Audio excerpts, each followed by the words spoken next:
प्रयागराज। प्रयागराज पास में ही जानकी मंदिर है और उसके बगल में ही कुछ दूर आश्रम है और उसके पास में ही वृद्धा आश्रम था। पास में ही वृद्धा आश्रम पड़ता है 2 कदम जाने के बाद। तो हम जानकी मंदिर ही गए थे। मंदिर में गए तो इच्छा हुई कि आज हम वृद्धा आश्रम जाकर घूम लें, माताओं की थोड़ी सेवा कर लें।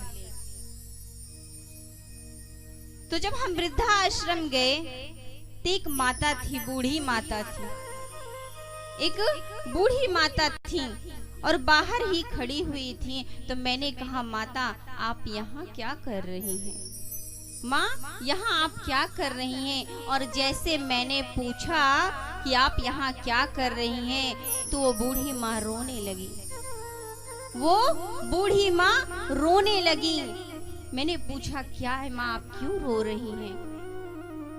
उन्होंने कहा, बेटा ये पास में ही जो छत दिख रहा है ये मेरे पुत्र का है, ये मेरे पुत्र का है।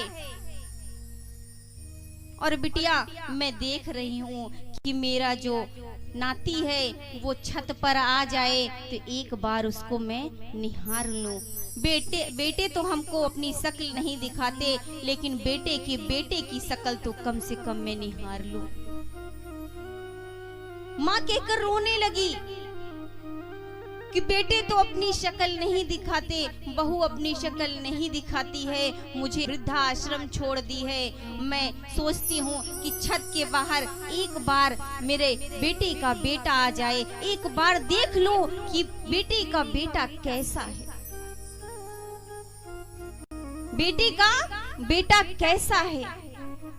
और कहते ही माँ की आंखों में आंसू आ जाता है, माँ रोने लगती। बताइए, ऐसा भी समय आ गया है कि माताएं वृद्धा आश्रम जा रही हैं, माताएं वृद्धा आश्रम जा रही हैं। 4 बेटे एक माँ को नहीं संभाल पा रहे हैं और आपस में बंटवारा करते हैं कि माँ 2 दिन आपके साथ रहेगी और 4 दिन मेरे साथ रहेगी। माताओं पिताओं का भी कहीं बंटवारा होता है और फिर भी सभी कहते हैं कि कलयुग है।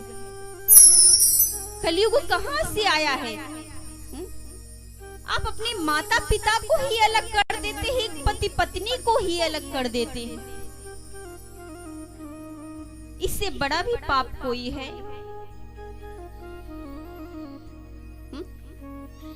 माँ जो होती है, कहते हैं हर बात को तुम भूलो भले, माँ बाप को मत